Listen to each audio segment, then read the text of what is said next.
Meie alusfilosoofia on, et me teeme kohalike meestega rahvusvahelist asja. Kõik tööle tulijad ei tea üldjuhul midagi fiiberoptikast, plasttoru tootmisest.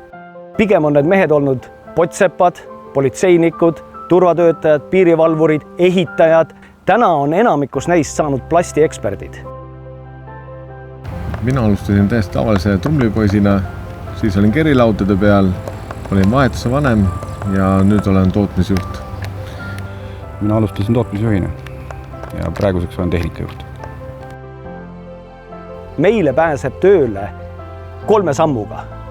Vestlus ja vestlusel me peame tajuma, et inimene on nõus olema aus meiega, omama soovi õppida.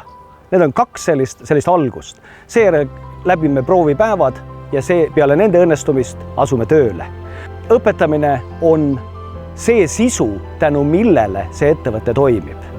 Kõik, ka tänased juhid on alustanud nii-öelda sealt alt. Miks ikka me kõik õpime?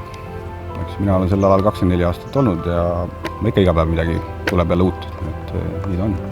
Õppimine on pidev protsess, kus siin vist ei jõuagi lõpuni välja. Hööles õppimine ei lõppe.